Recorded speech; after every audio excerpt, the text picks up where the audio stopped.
Welcome back to the things we know. I'm Carrie Morin. And I'm Lisa Callahan. Yay. And today's topic is all about mistakes. Learning from them, remembering that you can see failure as a course correction and sometimes even a gift. But really, this idea of mistakes and failures is kind of what we wanted to chew on today. Yeah, for sure. Now, it's funny. We used this my way a couple weeks ago for one of our pods in terms of the music, but the thought of regrets, I have a few. Too few to mention. That pretty much lands for me. I don't really have any regrets. I mean, there's a few things that I can look back on and think, I wish I did that differently. And we'll talk about the one very big regret.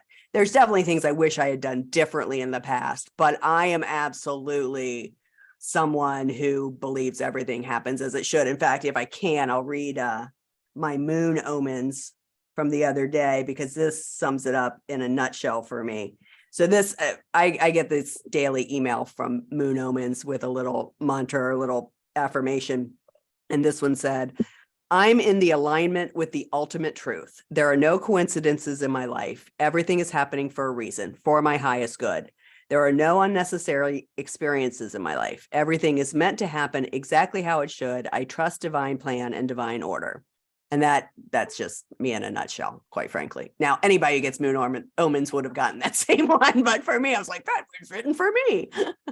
I like that because it sounds like what you're saying is, obviously it's different than bad things happening, right? You're saying, even if I fuck up, it's meant to happen, right? Yeah. Like I'm meant to learn from it. And I like that because it takes the pressure off. I always hear people like, oh, I hope I made the right decision. And I always want to say, because I'm not in their moment, whatever decision you made was the exact one you're meant to make, because you're going to learn from it. Absolutely. That's yes. And it's so antithetical to me, but I do know people who are paralyzed by decision making, and that's rough to watch, because I've always been this way. I don't like to shop. I like to just go in and buy whatever I want. Like, I don't like to shop. I don't, I famously only applied to Miami University as a college. When Liam was applying to colleges and he kept bringing up different colleges, I was like, when are you going to make a decision? He was like, Mom, I'm just applying to all these. I was like, oh, that's what you do. Like, I'm just not, I did that with school. Once I found a school, I didn't do a lot of school shopping. For the kids, for grade school. And shitty things do happen. We talked about this a couple of weeks ago. Yeah. And in that moment, even if I can't see why it's happening for me, I know it is. And that may sound really woo and tra-la-la, but I'm 53 years old, and that's how my life, I can look back on my life and see that. Yeah. I think that's just a great way to live, and it's a great way to model, because there's just so much you could get hung up on trying to go back and imagine it differently. But it happened the way it did. It brought you to the people it brought you to. It sometimes brought us to our knees in a way we needed it to. Yeah. So I like that. And like you, I hate to shop. I don't have that gene. So if I find something I like somewhere, like, I'll grab it. I'm not going to spend 2 hours just to save $50 on a dryer, and 2 counties away. Totally. And unfortunately, my husband's the same way. So sometimes we're like, Darren shopped around, but yeah, that's a really good thing in a relationship, because Darren and I deal with money very much like that. Like, if we want something, we just get it and we don't sort of dick around it. So that's a nice thing. Yeah, it's true. Yeah. So when we titled this episode, Mistakes Were Made, I was sort of joking with Lisa, it could also be a sequel to Parenting. For sure. Some of the things we're like, oh, yeah, if I could go back and do a couple things differently, it's definitely the hindsight we have in parenting. And again, things happen the way they did. We fucked our kids up the way they were meant to be, just like we were. All that's true. We said that last time. We still believe that. And I don't know about you, but I feel like I've learned a ton from parenting mistakes, and when I asked my kids what they loved, we also touched on things they wished they'd been nudged more about. And I remember doing that with my parents. God, I wish you didn't let me quit dance or piano. And they're like, you didn't want to go, and that would be my defense right away. Like, hey, I didn't nudge you because you were painfully shy, and you seem to like your alone time. And yeah, it's good to listen. It's good to like hear them reflect on that. And it just got me thinking, because we talked about repair, and sometimes you can repair things, and sometimes all you can say is fair. Like I didn't do that the way I would do it now. If I could do that differently. In fact, I even said back to one of my kids last week when we, were talking about the things they loved about parenting, the things that, like the little things, like if I had known more than what I know now, I would have checked in to make sure some of the quote unquote shyness wasn't fear. Right. Or insecurity. I really saw it as just a confident introvert who needed a lot of time. And mostly I think that's what it was. But there's things that I can't repair, is my point. Right. And that's okay. Like we can talk about that now and talk about what hardships made them even stronger and made them figure stuff out. So you're welcome. Just kidding. But I mean,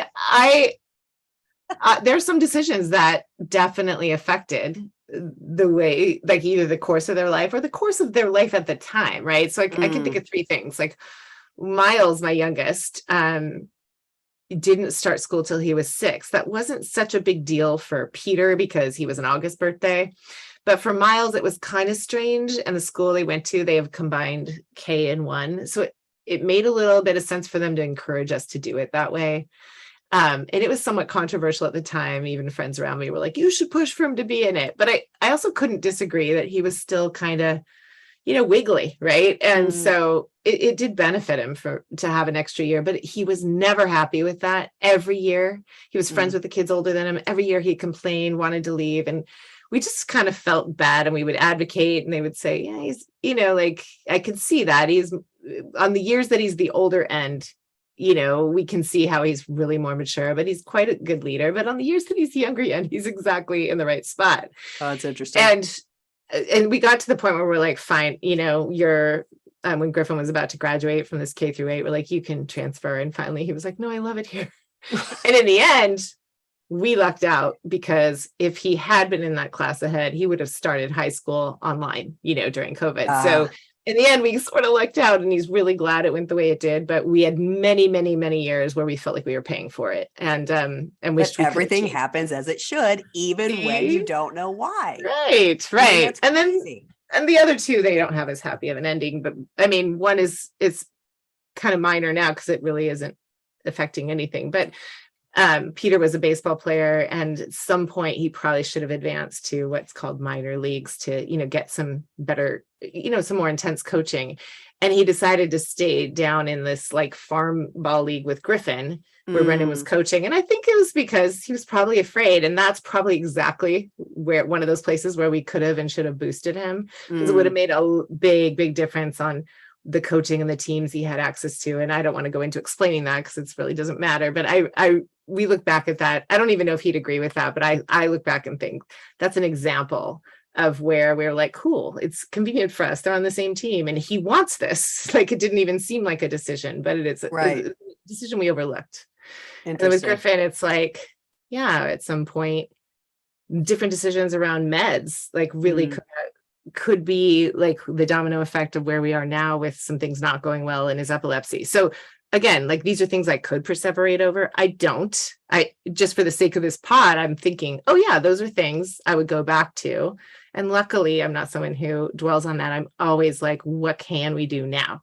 What can we do to go forward? But yeah, those are things I would change. Well, it strikes me, some of those things, like it goes back to, and I can't remember if we talked about this before, but that sort of sense of we're always doing the best we can with the information we have at the moment, right? Hindsight, when you know better, you do better. Right. Hindsight is 2020. And so mine's a little different because I think I knew at the time a little bit that I was, and I'll say it here in a second, but are there any of those things that in the moment you thought, am I making the right decision? Or did it feel genuinely like the right decision in the moment? And now only backwards you say, oh, okay. That's such a good question that I swear, audience, I wasn't prepared for. I think I actually, coaches talk. Right.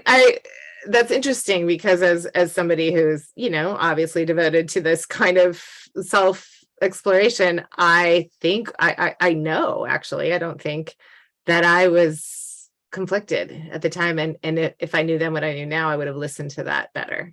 Oh, Those interesting. were not like, I didn't think this is the exact right decision. They were decisions that were hard, but we made them. Gotcha. They weren't Okay. we made the decisions that we thought we could make with what we could at the time. Right. Right. Maybe the Peter thing with baseball was like, cool, he wants to do this. This is great. Fine. That probably felt right. But the Miles thing was tough. And even the Griffin thing with meds, as you know, is tough to this day. So yeah. Yeah. And in both of those instances, Miles and Griff, especially Griff, you're getting guidance from doctors, right? And so there is that sense of, okay, this is what they think we should do, and the internal mom radar. Right. Yeah. Yes. And you were hearing And both in sides of the some story from Miles cases, too. right. And in some cases later on, doctors were like, actually, you were right. This wasn't the right one for him. So it is good that I stay vigilant and that I ask, but I've learned to do that. Yeah. Yeah. Yeah. So my big regret, and Liam, if you're listening, you know this because we've had many conversations around this, is just the way I handled Liam having peanut allergies when he was younger. He was diagnosed with a peanut allergy when he was 18 months old. We thought we went in because he had some Thai food and he blew up, and we thought he was allergic to, I don't know what we thought he was allergic to, but we knew it was something. And it turned out he was allergic to peanuts. And the problem is, and so we obviously we didn't really have peanuts in the house. We didn't have peanut butter, but I had a PB2 back in the day, back in the diet thing, going back to episode number 5. And I made a sandwich once, and I made him a soy nut butter sandwich and me a PB2 sandwich. And it's so clearly different sandwiches, but he was young enough that he grabbed the wrong one. And that one I think I reacted correctly to, because I remember giving him the EpiPen. We had to call the ambulance, but then there were a couple other ones as he got older, and one in particular that was horrifying, which was, we were at an Irish dance show. He hated Irish dance. So he was never happy to be at these things anyways. It was in a church basement, super fun, but it was all of our friends. Liam was running around crazy, had 3 Sprites. How old was he? He must have been, I want to say 11 or 12, maybe 11. He was running around crazy. He had a bunch of Sprites. Every food he ate, he handed to me to eat first, which was a normal thing, especially when we were out. And I had eaten it and I didn't taste anything. And he came up and said he didn't feel good. He thought he was having a reaction. And I was like, are you though? And I wasn't, I was a bitch. I'm a straight up, because I was probably stressed with worrying about Charlotte, but I literally was like, you don't like to be here. You've been running around crazy. Does your stomach really hurt because you ate something peanut? Because I tasted everything. Or are you just really did you just run around crazy after drinking 2 Sprites, really fast? Well, he went and sort of, it's so hard to talk about. He kind of disappeared, and Darren found him in a stairwell, and he fucking looked like the Elephant Man. I'm not fucking kidding. It was bad. Oh God. Yeah, it was bad. And luckily we had a friend there, because we only had one car, and one person needed to take Charlotte home, and my dad was in town. And then we had a friend who lent Darren their car, and then I took him to the hospital. And then there's been a couple of other ones like that. But the bottom line is, what has transpired from that is that now Liam, when he does have an allergy, which isn't very often, but he happened to have 2 just at the end of last year. I remember. Yeah, he did not take himself to the hospital for a while, because I always questioned whether he was having one. So now he questions himself. So the last time, it happened twice within a month, and we had to have a real big conversation where I, once again, because I had already apologized once, but as an adult now, I had to say to him, look, I made mistakes. Absolutely. Part of it came from fear, and I mean, God, I'm Mhm. preaching to the choir here, but you don't want anything to be wrong with your kids. I know, it's true. Right. And Yeah. so, I didn't want him to be having peanut allergies or reactions. Right. So that's part of it. Part of it was, I don't know, whatever. It doesn't matter. I fucked up. No question. And it has affected his ability to believe himself. So I Mm. had to say to him, you can't take my story. You have to trust that if you think are having a peanut allergy and you know what that feels like, your stomach hurts, your lips get big, you break out into hives. Like, you have to go to the hospital. You don't call me. Especially now he lives in San Diego. Here at the time he was living in the Valley, so I could at least get to him, Right. But now I'm like, I can't get You to you. can't, yeah, you You can't can't play guessing delay. games with that. Yeah. Yeah. Oh, and then he wouldn't get the second time. He wouldn't give himself the EpiPen either, because again, he just was doubting everything. So I luckily was a minute away from him. It was so weird. I was at our photographer's. That sounds so fancy, but Mm. our photographer's house for dinner, and the hospital was a mile away. And I jumped in the car and I jumped out of the car and jammed the EpiPen into his leg, and then went into the hospital with him. So yeah. So my regret Scary. is not So only how I handled it, but how it affected him long term. Ugh. Hopefully he's changed his story, but it was owning it. And I was defensive at first. When he first used to get on my case about this back when he was younger, I was defensive. Oh yeah. But as time goes on, it's just a sense of like, you're right, I fucked up. Oh God. Yeah. I mean, you talking about this it just brings up so many more things that I seem to have glossed over, because I mean, I don't even know if all my kids are neurotypical, but Griffin's definitely neurodivergent, brilliant kid, definitely different kinds of intelligences. And when you're parenting that and you don't understand it yet, you definitely react. And so when I'm listening to you, I just want to give you a hug and think, like, all parents, we all, go, oof, I wish I could have. Like, I think with my oldest too, I've said this to him. I feel like I suppressed, even though I'm big on feel all your feelings. We had a whole episode about it. I think when he was little, if he lost his temper, he would say, I let him lose his temper. But when I bring this up, he'll go, yeah, that's true too.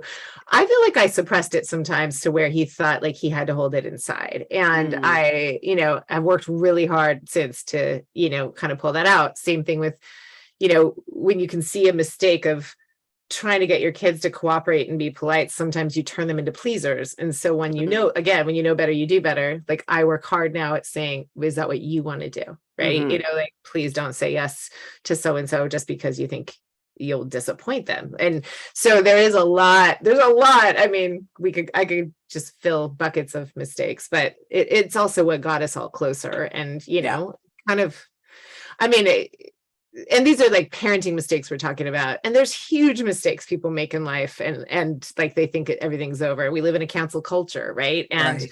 people, like, our kids are afraid of fucking up. They're so afraid of failing at something. They're so afraid that if they mess up or make a mistake, that their life's over. Yep. And this is where we say, thank God there was no cell phones when we were their for age. fuck's sake. Like, there's just so much that can happen that we've got to say, like, we've got to normalize it. Oh my God, everyone's going to fuck up, and you're not going to lose love. And I think that was always our fear. So that brings me to my next thing with, like, failure is an opportunity, right? It was an opportunity for us as parents to get closer and say, hey, I'm not perfect and I don't expect that of you. And here's where I want you to trust yourself and do better than I did. Right. So that was an opportunity. Yeah. But I mean, this is, I was listening to Abby Wambach talk about, some horrible things she went through when she thought everything was over for her, and how it became the impetus of how she was going to change her life. Right. So sometimes the worst things that we do can be the opportunity that we didn't even know we were waiting for, to either get sober or get, like in her case, or, do work that's more aligned with your values, or create, new pathways in your relationships, whatever it is. So the way I address this in my family, when when some bad things have happened, including like things we were, different people in my family were responsible for, is this. It's always like, this doesn't define you. The way you respond to it does. But you get to define who you are by how you respond to it. And that's like a open canvas, right? It's a clear canvas. And so that's where we find out how strong we are. It's how we find out who our real friends are. Yeah. And it's just this opportunity to flex your integrity that you didn't even know you had. And I think sometimes, like, I wish I could be that wise and say, instead of responsive or reactive, just say, good, you screwed up. Now you get to like really figure out who you are, right? That would be such a cool response. That would be such a cool hippie parent response, which is not me, but I would love to give that message to them, right? If we never feel anything, how are we going to grow? Well, then we're probably not stretching ourselves if we're never failing at anything. Right. Right. I mean, so for me, when I think about opportunity, one of my favorite books is The Confidence Code. And in it, God, again, I could do a whole episode on this. We say that every time. We could do a whole episode on this, and we might. But we're just chatting and not taking notes, so we might. Who knows? We also might forget. I mean, we are 53, and I am 54. Not sober, so I'm drinking wine while we do this. I'm sober now, but I'm drinking wine. Yeah. Anywho, so in it, they end with the top 10 ways to build your confidence. And one of them that I talk about a lot, especially with the students I work with, is the idea of fail fast. It comes from the tech industry, this idea of like, put out all your ideas, see which ones land, and what doesn't land, you let go, Now, I think there's a fine line between letting something go because it doesn't turn out the way you think it should, but there's opportunities to see what you would like to do differently. But this, women in particular, we want all of our ducks in a row before we do anything, right? And that can be paralyzing. And we'll never get all our ducks in a row. And so we may never do anything. So when you put yourself out there and you try something, whether it works out the way you wanted to, or in some version of that, or it completely fails, you have gained some confidence because you've done it and you've survived.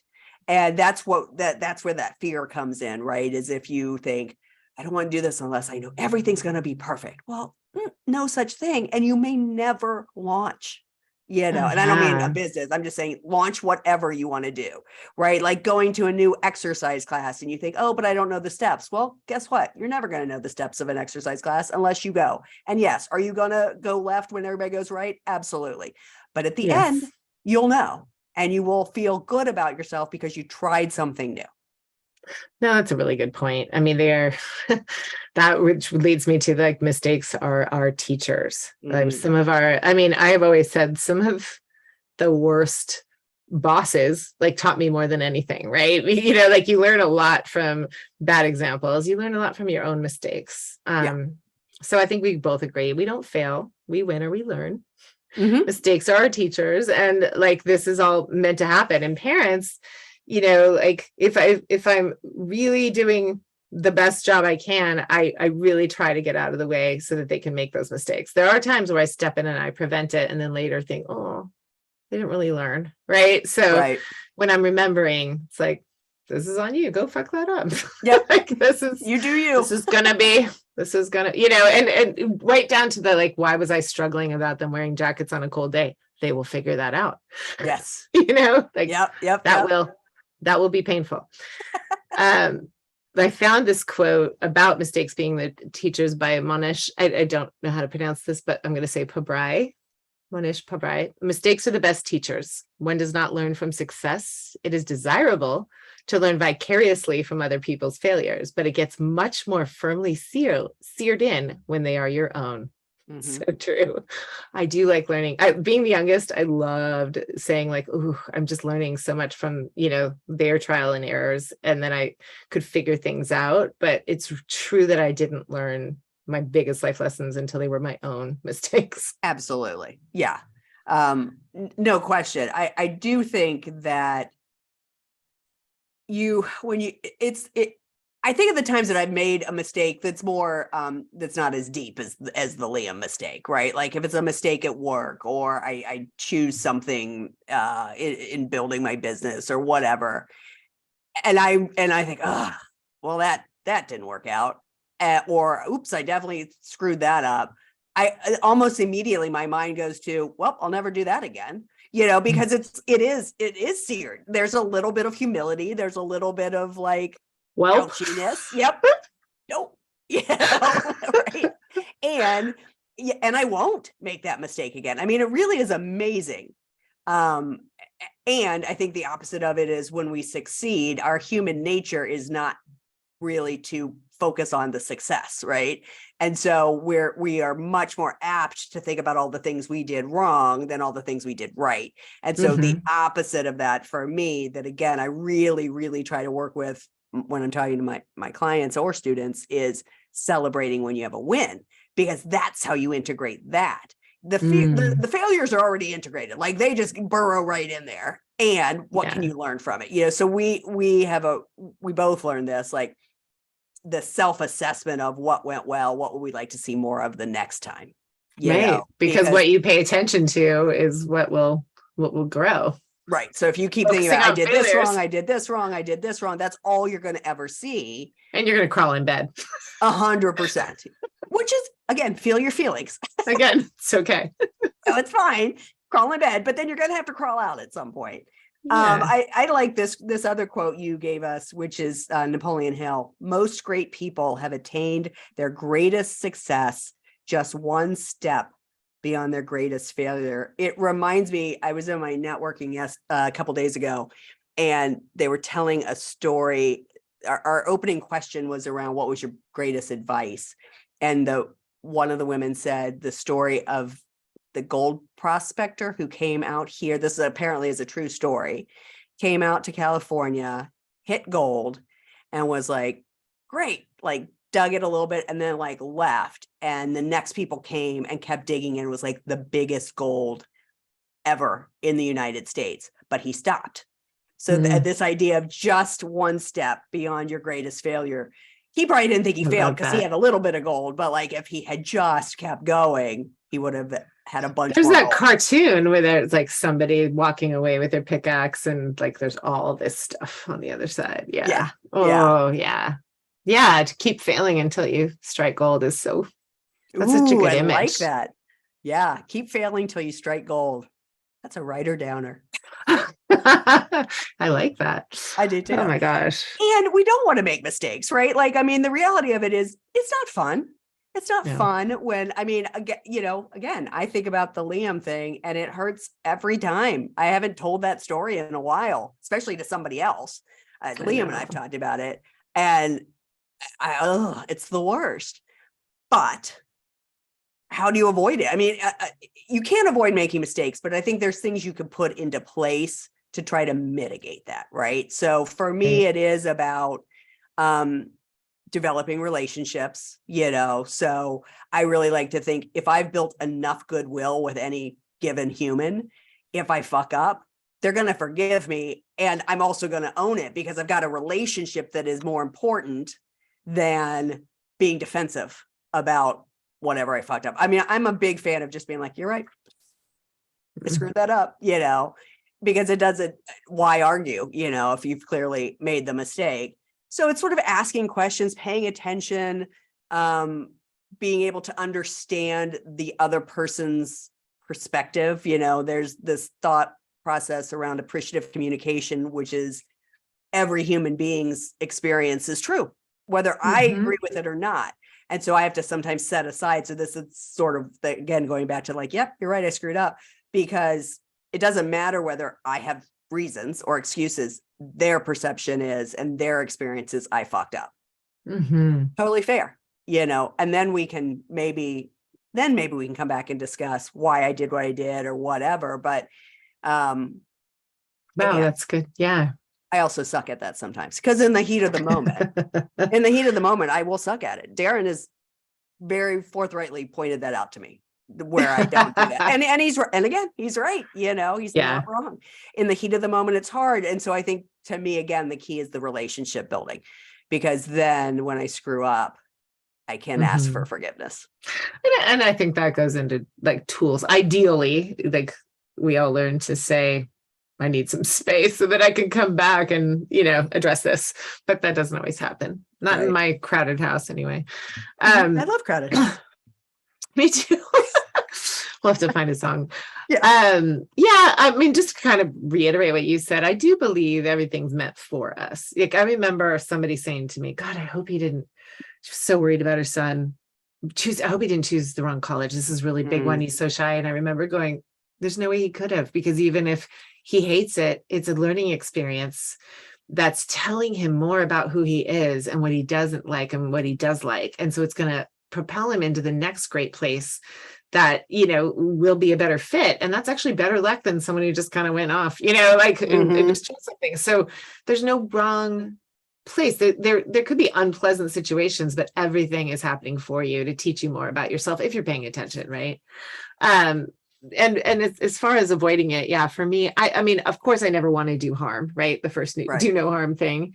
So I'm committed. I feel like when I think of my more common mistakes, I mean, there's probably hideous ones. Like I said, I have some weird, wonderful amnesia about it, because until you were talking, I was like, oh yeah, there's that one. I don't want to go into some of the bigger ones, but in general, the more common mistakes I make are either because I reacted instead of responded, right? Like it was like more of a habit reaction that's out of ego versus responding from a grounded place. Or like the other one is like that I was abandoning myself and pleasing someone else, right? That's another old pattern. So that was another mistake where I said yes to something where I should have said no, and it really didn't work out well for me, right?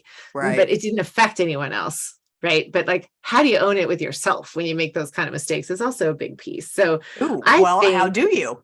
That's a good question. You do like it is a matter of going back with yourself and owning it and really truly having some act of ho'oponopono, right? That act of forgiveness with yourself. Like, I abandoned you. I didn't keep your needs and your desires in mind, and I'm not going to do that next time. And that is something that has taken me decades to get to, right? Is to realize if I'm not, my sister had a boss once who taught her this phrase, which if you don't like the results you're getting, look in the mirror. And I know that you could anyone listening could interpret that as being really asshole-ish. But the way I used it with my kids was, hey, I would use it socially. If you don't like what's happening, either maybe you're being a jerk or maybe you're trying to hang out with jerks. Like I would simplify it that way, right? There's other ways you could take it, but that's how I was using it. But with myself, it's like, if I don't really like what's happening right now, how did I get myself into it? Sometimes it was that I made the mistake of not speaking up at the time. So really, truly, either, right? Like I definitely need to think about my response, because I'm going to honor everybody, including myself, more. Or I just really need to say no more and then, say, let me see, I'll come back to you if it's a yes. I don't know. But for me, that's kind of what it comes down to, is that moment of going inward and checking with everyone, including yourself, right? Yeah. And that allows me to not let my emotions cloud my judgment, and also trust my gut more. Because as I was telling you, when I go back to some of the bigger mistakes, there was something at that moment that told me the right thing that I ignored. So, but I do want to say this, like, in so many cases, and I do think some people's mistakes are their best stories, not just their, like, the thing that changed everything, that pivoted their life, like I mentioned earlier, but sometimes, like, they can be great stories. Like when mistakes happen or things don't go as planned. Those, like, I think that you and I have enough years now to say all of it is entertaining. It is for you. It is for your growth. It's to stretch you. Like, all of it will happen and it's going to be okay. Yeah. Yeah. Yeah. And if you can, if that's something you've struggled with in the past, audience, think about that next time, in that moment where you feel maybe like you're spiraling around, am I making the right decision? Blah, blah, blah. That sort of taking a moment to step back, take a breath, exhale long, and say, it's all going to work out. whatever decision Mhm. I'm making. And most likely it's something that you can change your mind on. When I think about colleges, it's like, yeah, it would suck to have to change colleges, but at the same time, you go there and it doesn't work. Okay. You look Yeah. for another college. It's what you and know I what call mean? champagne problems. It is champagne problems. I mean, there are, like, I don't want to minimize, there are No. mistakes that like have really horrible effects, and they were mistakes. And unfortunately, sometimes they involve the law and you have a record, and like there are mistakes that good people make. And I really try to tell my kids that Yeah. hey, good people make mistakes that have horrible long-term effects, and that doesn't Yeah. make them bad people. Right. Their mistakes not your end up mistake. being a beacon for you, and that sucks Right. for them. But so I don't want to minimize that, like, yeah, but you're right, things will suck and they will end up turning out great for you. Yeah. And you might Yeah. not see it in the moment, and so you have to kind of relax into it. I Which agree. leads me to our quote, unless you have anything else to say. No. Again, I somewhat regret that I didn't use my way this time, but I decided to pull out Life's What You Make It from Talk Talk, because whenever I'm thinking about the idea of the things that don't seem like they're going the way I want them to, when I sit in that space of everything happens for me and not to me, this is a perfect song, which is Life's What You Make It. Celebrate it, anticipate it. Yesterday's faded. Nothing can change it. Life's what you make it. I know. I love that song. I love back to the 80s. Woo! We're not always going to be in the 80s. I know that for sure, but that one's a good one. Well, it was good. So I guess that's this week's episode of The Things We Know. Yay. I'll see you next week. Yep. We'll be back here. Thanks, All everyone. right. Bye. Bye.